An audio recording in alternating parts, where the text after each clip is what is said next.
नमस्कार दोस्तों। आज मैं आप लोगों को जो कहानी सुनाने वाला हूँ, उस कहानी को आपने पूरा सुन लिया ना, मैं मान लूँगा आप एक हिम्मत वाला इंसान हो, क्योंकि आज तक इस कहानी को 90% लोग पूरा नहीं देख पाए। अगर आपने पूरा देख लिया, तो मैं मान लूँगा आप उस 10% में एक हो। तो दोस्तों चलिए शुरू करते हैं आज की कहानी में। दोस्तों ये कहानी एक छोटे से बच्ची जिसका नाम रूही है। रूही अपनी बचपन में अपने माता पिता का मौत अपने आंखों से होते हुए देखा था, जिसके बाद से उसकी पूरी जिंदगी बदल गई। उसकी बाजू वाले घर में एक लड़की रहती थी जिसका नाम सलोनी है। सलोनी जब भी उसे देखती, एक दर्द और एक डर उसके चेहरे पर दिखता था। हर वक्त सलोनी यही सोचती कि इस मासूम सी बच्चे के मन में आज भी उस हादसे का डर छुपा हुआ है। वो डर मानो उसकी जिंदगी का हिस्सा ही बन गया हो। पता नहीं कब ये डर उसकी जिंदगी से निकलेगा भी या नहीं, ये तो गॉड ही जाने। जब भी सलोनी की नज़र उस पर जाती तो उसी सुन में देखती ही दिखाई देती। उसने स्कूल जाना ही बंद कर दिया था। वो ना ही दूसरे बच्चों से खेलती और ना ही कभी दूसरे बच्चों की तरह जिद करती। हर वक्त एक छोटे से कमरे में बैठी रद्दी कागज में कुछ न कुछ लिखती रहती है। सलोनी उसकी मन की हालत बहुत अच्छी तरह से समझती थी। आखिर उस वक्त वो तो वही थी जब उस छोटे से बच्ची ने अपने माता पिता की दर्दनाक मौत देखी। सलोनी को आज भी याद है वो दिन जब एक प्यारा सा छोटा सा परिवार उसके फ्लैट के पास वाले फ्लैट में रहने आया था, जिसमें रॉबर्ट, उसकी वाइफ रोजी और रॉबर्ट की मॉम एलिस और उनके दो प्यारे प्यारे बच्चे। एक प्यारा सा छोटा सा बेटा जो अभी सिर्फ 1 साल की ही था और उसका नाम रॉबिन था, और एक बेटी प्यारी सी फूल जैसी नाजुक जिसे वो प्यार से रूही बुलाते थे। वो सब लोग शाम को नीचे कॉलोनी के गार्डन में बैठकर अपने बच्चों के साथ वक्त बिताना करते थे।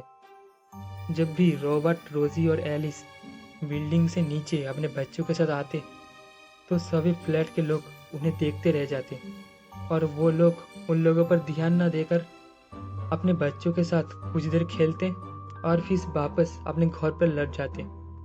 उन्हें ऐसा करते देख बाकी परिवार भी गार्डन में आने लगे थे।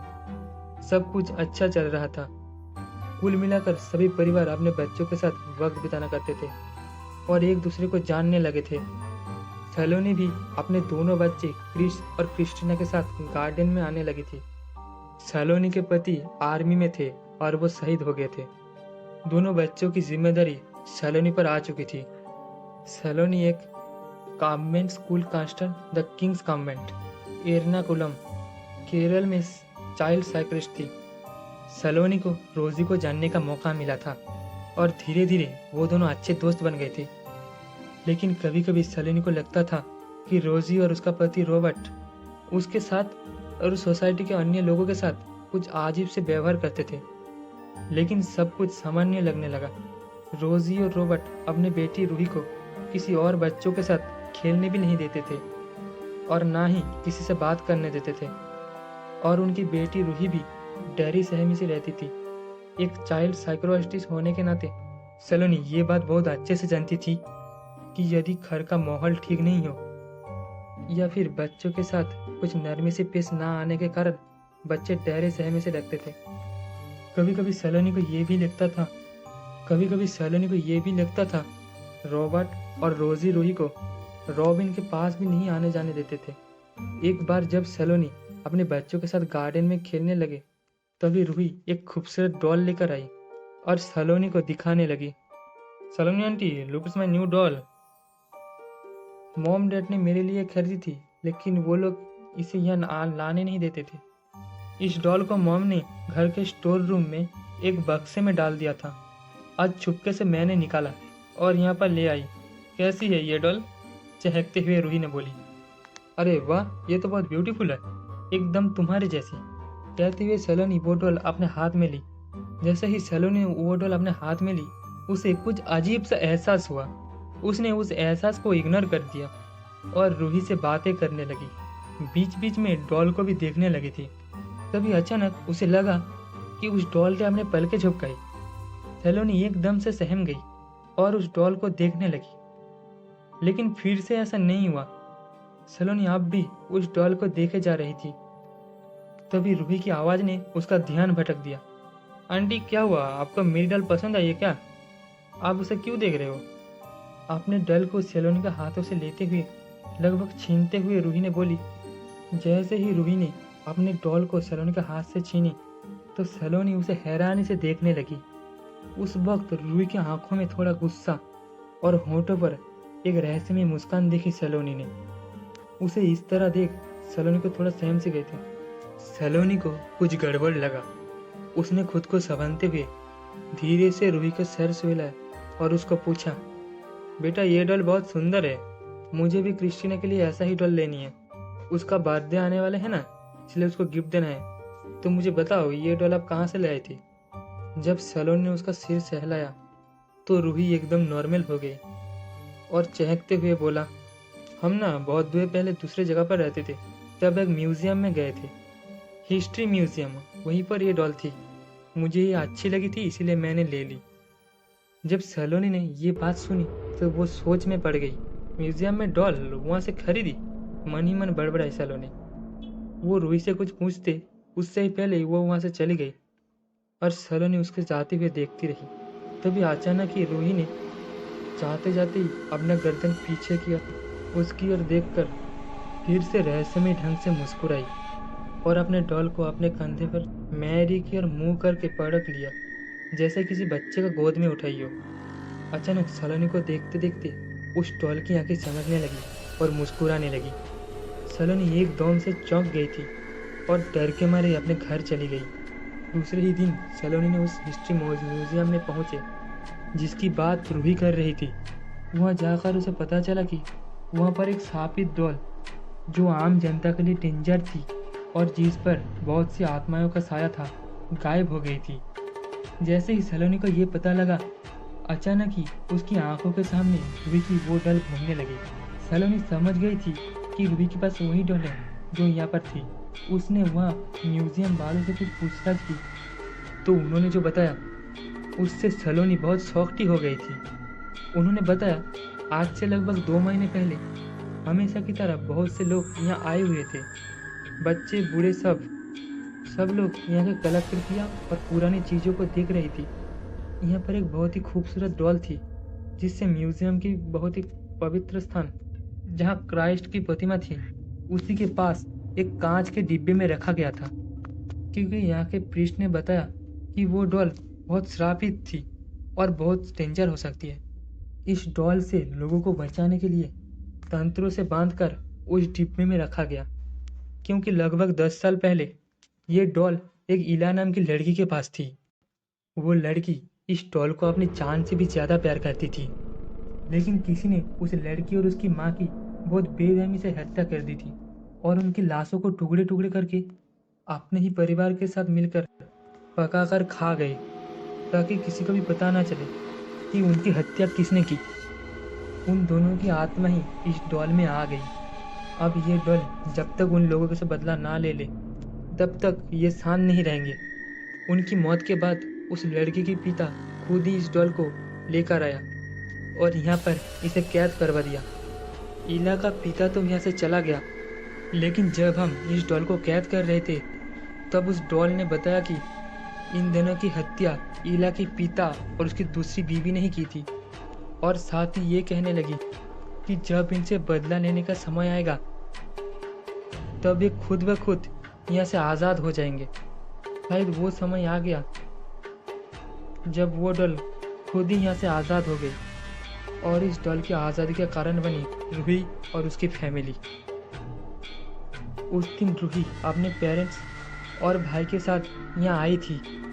जैसे ही रूही ने इस डॉल को देखा तो अचानक ही ये डॉल उसे देखकर मुस्कुरा उठी और रूही उसे मुस्कुराते हुए देख उसके साथ खेलने के लिए मचल उठी, लेकिन वहाँ के लोगों ने मना कर दिया। इसी तरह से वो डॉल और भी छोटे छोटे बच्चों को अपनी तरफ आकर्षित करती रहती है। जब रूही ने अपने परिवार के साथ आगे बढ़ गई तब अचानक ही वो डॉल रूही को अपने पास बुलाने लगी। रूही ने अपने पिता रॉबर्ट का हाथ छुड़वाकर खुद ब खुद उसकी तरफ धीरे धीरे आगे बढ़ने लगे थे। वो उस समय बहुत गंभीर मुद्रा में थी। रोजी और रॉबर्ट भी उसके पीछे पीछे चलते हुए चले गए। रूही फिर से उस डॉल के पास जाकर खड़ी हो गई। रूही के चेहरे से लग रहा था कि वो किसी के बस में थी। अचानक ही रूही उस शोकेस के कांच के खोलने लगी, लेकिन वो खोल नहीं पाए थे। रोजी और रॉबर्ट ने उसे रोकने की कोशिश की, लेकिन वो उसे रोक नहीं पाई। वहाँ के वर्कर्स भी ना जाने क्यों उस समय ये गहरे में शून्य में चले गए थे। अचानक ही रॉबर्ट ने रूही को रोकते हुए कहा, रूही बच्चा अभी घर चलो, ये डॉल हम तुम्हें लेकर देंगे। कहते हुए किसी तरह रॉबर्ट ने रूही को समझाया और वहाँ से ले गए। उसी रात अचानक उस शोकेस के कांच अपने आप ही खुल गए और भयंकर आवाज़ के साथ वो डॉल नीचे कूद गए और धीरे धीरे वो डॉल एक रहस्यमय मुस्कुराहट के साथ चलने लगी थी और धीरे धीरे छोटे सी बच्चे की आवाज़ में एक पोएम गाने लगी। Twinkle twinkle little star how I wonder what you were. बाहर बहुत तेज बारिश हो रही थी। म्यूजियम के दरवाजे धीरे धीरे चरमाहट के साथ अचानक खुलने लगे थे। अब डॉल ने गुनगुनाना बंद कर दिया था और अचानक उसकी आंखों से आंसू की जगह खून बहने लगा था। म्यूजियम से बाहर आते ही वो डॉल डहार मारकर रोने लगी। उसका रोना इतना खतरनाक था कि जिसने भी सुना वो सहम सा गया था। अचानक वो डॉल और जोर जोर से चिल्लाने लगे थे, आ रही हूँ मैं, आ रही हूँ अपना बदला लेने, किसी को नहीं छोड़ूंगी मैं। चिल्लाते हुई वो डॉल अचानक कूदती हुई एक पेड़ पर लटक गया। थोड़ी ही देर बाद बारिश के रुकने पर वो डॉल पेड़ से नीचे गिर गई। वहीं पर एक शराबी बैठा था।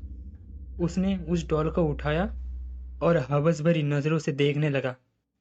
अचानक ही वह उस डॉल को चूमने लगा था। कितने टाइम बाद मिले हो तुम मुझे, आज तो तेरा पूरा रस निचोड़ दूंगा। घर से बाहर निकलवाया था ना तूने, अब देख मैं क्या करता हूँ तेरे साथ। कहते हुए उसने उस डॉल के कपड़े फाड़ने शुरू कर दिए। लेकिन तभी अचानक वो डॉल भारी होने लगी, इतनी भारी कि डर के मारे उस शराबी ने उसे दूर फेंकना चाहा, लेकिन वो उसके पास ही गिर गई और कुछ ही देर में हवा में उड़ने लगी और चिंघाड़ते हुए बोली, तूने मेरी इज्जत लूटने की कोशिश की। तुझ जैसे इंसान इस धरती पर रहने के लायक नहीं है। तेरे जैसा ही एक इंसान ने धोखे से मेरे माँ से शादी की और जब उसकी सारी इच्छाएं पूरी हो गई तो मुझे और मेरी माँ को मार डाला। आज मैं तुझ जैसे सारे इंसानों को मार डालूंगा।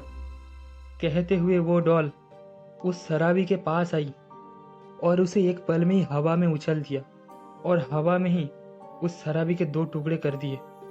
उसके शरीर के दोनों टुकड़े पेड़ से टकराते हुए नीचे गिर गए। चारों तरफ खून ही खून हो गया और मांस के लोथड़े बिखर गए। ये सब देखकर वो डॉल चिंघड़ते हुए हंसी और उसके मांस के लोथड़े के पास बैठकर खाने लगी। उसके चेहरे पर रहस्यमय मुस्कान थी और उसकी आंखों पर खून उतर गया था। अगले दिन वो रूही के घर पहुंच गई और जहां रूही सो गई थी उसके पास जाकर लेट गई और धीरे धीरे बोलने लगी, रूही रूही देखो मैं आ गई, तुमने मुझे बुलाया था ना, देखो अपनी आँख खोलो रूही।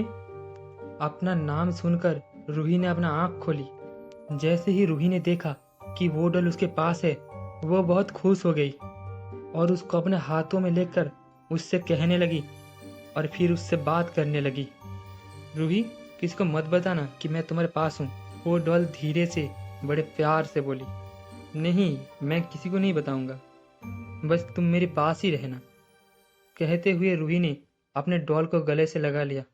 इस बात को कुछ ही दिन बीतने के साथ ही रूही सबसे बहुत ही अजीब तरह से बिहेव करने लगी थी।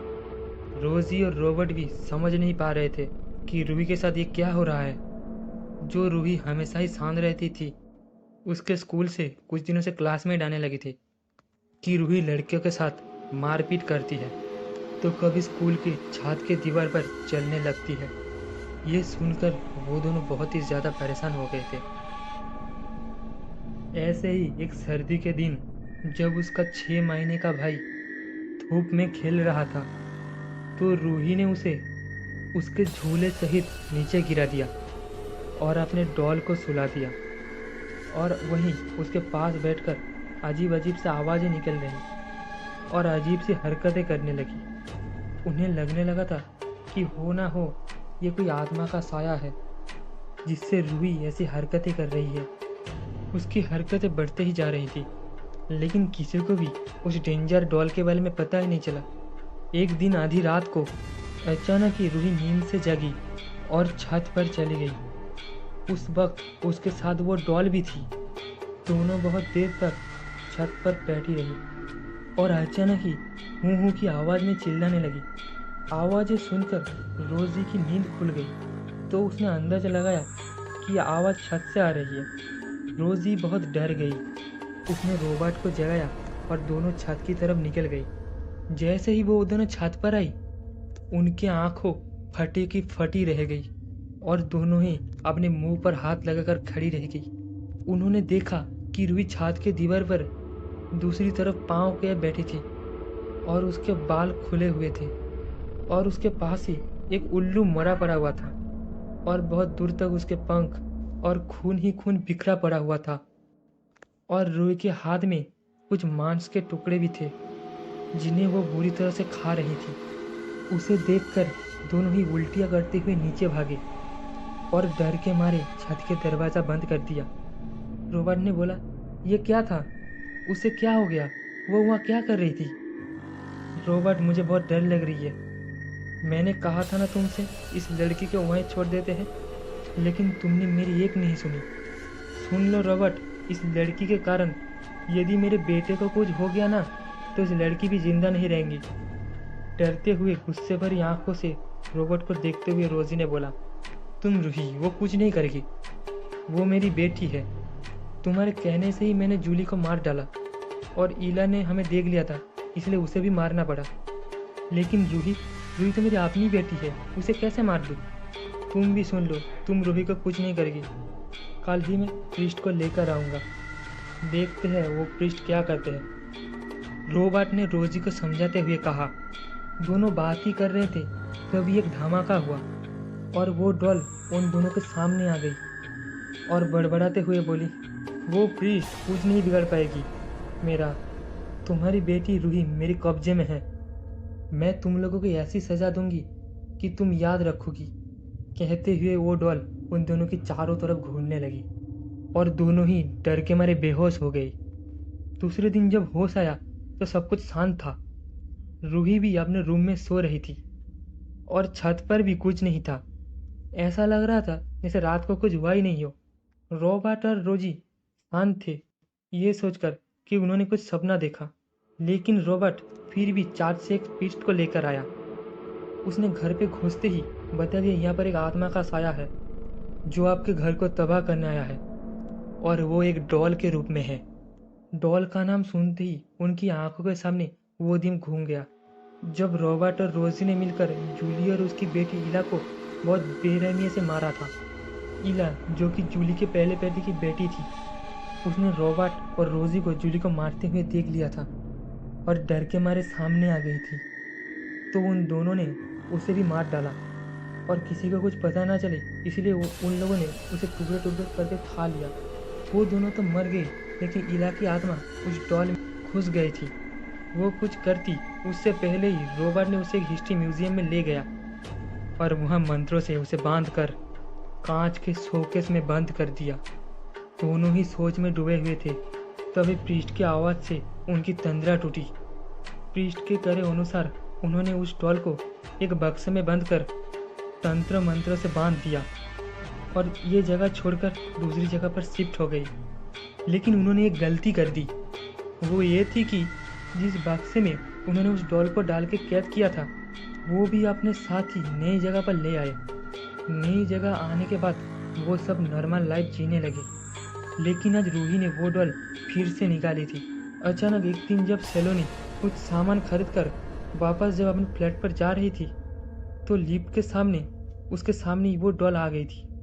उस वक्त लिफ्ट में सलोनी के अलावा और कोई नहीं था। डॉल को अपने सामने देखकर सलोनी बुरी तरह से घबरा गई। डरो मत, मैं तुम्हें कुछ नहीं करूँगा। रूही बहुत तुम्हारी तारीफ करती है, बस मुझे बदला चाहिए और उसमें तुम्हारी मदद चाहिए। बोलो, करोगी ना मेरी मदद? वो डल लगभग सलोनी के चारों तरफ उड़ते हुए चक्कर लगाती हुई बोली। डर के मारे सलोनी की आवाज़ ही बंद गई, लेकिन फिर भी उसने डरते हुए कहा, कैसी मदद चाहिए तुम्हें?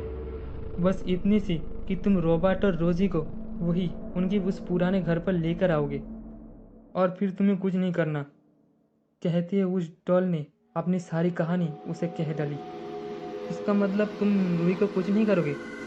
अगर ये वादा करोगे तभी मैं तुम्हारी हेल्प करूँगा, सलोनी ने डरते हुए डॉल से कहा। सलोनी, तुम भूल रही हो कि तुम किसी इंसान से नहीं, किसी साय से बात कर रही हो, और तुम्हें मेरी बात माननी ही पड़ेगी। कहते हुए वो डॉल जैसे ही लिफ्ट रुकी, वैसे ही वहाँ से हवा की पीठ से गायब हो गई। सलोनी बहुत डर चुकी थी। उसे अपने नहीं, अपने बच्चों की फिक्र हो रही थी। कुछ दिन तक रूही वो डॉल रॉबर्ट और रोजी से छुपा कर सलोनी के पास ले आती, लेकिन अब सलोनी उससे दूर ही रहा करती थी। गुस्से में आकर वो डॉल सलोनी को परेशान करने लगी थी। कभी सलोनी की स्कूटी की हवा निकल देती थी, तो कभी उसका बनाया रास्ता खा जाती थी, और कभी सलोनी के कपड़े गायब कर देती, तो कभी पानी गिरा देती। लेकिन उसने कभी भी सलोनी के बच्चे को परेशान नहीं किया। हार मानकर सलोनी रूही और उसके डॉल के साथ खेलने लगी थी। एक दिन सलोनी उस डॉल के बताए अनुसार रॉबर्ट और रोजी को उसके बताए हुए पुराने घर पर ले आई, और साथ में रूही भी थी। जैसे ही उन सब ने घर में एंटर किया, वैसे ही घर के सारे दरवाजे बंद हो गई। सलोनी ये सब देखकर काफी परेशान भी थी। फिर वो रूही को लेकर बालकनी की तरफ चले गई। कुछ ही देर में वहां पर मौत का तमाशा शुरू हो गया। रोजी और रॉबर्ट के चारों तरफ वो डॉल चक्कर लगाने लगा, लेकिन अचानक ही रॉबर्ट हवा में उछाला और कांच के टेबल पर जा गिरा। ये सब देखकर रोजी वहां से भागने की कोशिश की। वो दरवाजे से बाहर निकलने ही वाली थी कि वो डॉल उसे पीछे की तरफ खींच लिया और फिर दरवाज़ा बंद कर दिया। लेकिन रोजी के एक हाथ दरवाजे में ही फंस गया। रोजी जितना अपने हाथ को निकालने की कोशिश करता, उतना ही उसका हाथ जकड़ने लगता। अंत में उसका हाथ टूटकर वहां पर दूसरी तरफ गिर गया। उसके हाथ से मांस के टुकड़े और खून बिखरने लगे। ये देख वो डॉल उसके पास आई और उसके हाथ की जगह से मांस निकाला और वो खाने लगी। और रोजी बुरी तरह से चीख रही थी, और ऊपर ही रोजी और सलोनी उन्हें देख रही थी। दोनों के आंखों से आंसू निकल रहे थे। सलोनी रूही को पकड़ने हुआ था और उसका मुंह बंद कर दिया, और पर्दे के पीछे छिपाकर सब कुछ देख रही थी। मार डाला था ना तुम दोनों ने मिलकर मुझे और मेरी माँ को। कोई नहीं बचेगा, दोनों मारे जाओगे। ऐसी भयानक मौत दूंगी कि तुम दोनों को देखने वाले भी लोग के रोंगटे खड़े हो जाएंगे। कहते हुए वो डॉल रॉबर्ट की तरफ बढ़ी और फिर से उसे हवा में उछल दिया, और जब वो नीचे गिरी तो उसके कपड़े फाड़कर उसके पेट पर बैठ गया और अपने दोनों हाथों से उसका पेट चीर दिया और आंतें बाहर निकलने लगी। रॉबर्ट फिर भी जिंदा था। वो बहुत चिल्ला रहा था। ऊपर खड़ी सलोनी और रूही सब कुछ देख रही थी। तभी अचानक डॉल ने रॉबर्ट के सीने से दिल निकाल दिया और दहाड़ मारकर हंसने लगी। रॉबर्ट का दिल जब धड़क रहा था और एक कोने में बैठी रोजी ये सब देख रही थी और रो रही थी, तभी उसका दिल ले ही वो डॉल रोजी के पास बढ़ी और उसका दिल को रूही के मुंह में ठूंस दिया। रोजी उल्टियां करने लगी और वो डॉल चिंगाड़ रही थी। अचानक ही उसने रोजी को हवा में उछल दिया और एक दीवार से दे मारा। उसके शरीर से खून के फुवारे छूटने लगे थे। पूरे घर में खून और मांस ही मांस बिखर रहा था। इधर रूही ने यह सब देखकर रोना ही छोड़ दिया। रॉबर्ट और रोजी मर चुके थे और वो डॉल भी एक तरफ निढल गए थे। मौका देखकर सलोनी ने रूही को लेकर चुपके से बाहर निकल गया और अपने फ्लैट की तरफ आ गई। किसी को पता ना चले कि आखिर रॉबर्ट और रोजी गई कहाँ, क्योंकि उनकी लाशें गायब हो चुकी थी। उस घर में लोगों के सिर्फ खून और मांस ही लथड़े हुए थे। उस डॉल भी गायब हो चुकी थी। सलोनी भी नहीं जानती कि आखिर उस डॉल भी कहाँ। सलोनी की तंद्रा टूटी, कोई उसे आवाज लगाने लगी थी, और वो थी रूही। आज 6 महीने बाद रूही बोली, सलोनी आंटी, मुझे बाहर जाना है। रूही ने धीरे से कहा। उसकी आवाज़ सुनकर सलोनी बहुत खुश हो गई क्योंकि उस हादसे के बाद रूही को बहुत गहरा सदमा लगा था। रूही ने बोलना, खेलना और स्कूल जाना भी बंद कर दिया था। आज 6 महीने बाद रूही बोलने लगी थी। कहाँ जाना है बेटा? उसके सर पर सलोनी ने हाथ फेरते हुए बोला। मुझे चर्च जाना है, लेकिन अकेले, थोड़ी गंभीर आवाज में रूही बोली। और बिना सलोनी के जवाब जाने ही वो घर से निकल गई। सलोनी ने रूही को नॉर्मल देखकर उसने कुछ नहीं सोचा। उससे बाद इस बात का तहसील थी कि रूही अब ठीक हो रही थी। बिना कुछ बोले सलोनी ने रूही को चुपचाप पीछे से निकल गई। कुछ ही देर बाद सलोनी ने देखा कि चर्च से कुछ ही दूर पर बनी कब्रिस्तान में एक बेंच पर रूही उसी डॉल के साथ बैठी हुई थी। तो दोस्तों, इस कहानी में इतना ही। कहानी आपको कैसी लगी कमेंट में बताना। कहानी आपको अच्छी लगी हो तो वीडियो को लाइक एंड चैनल को सब्सक्राइब जरूर से कर देना। मिलते हैं अगली कहानी में।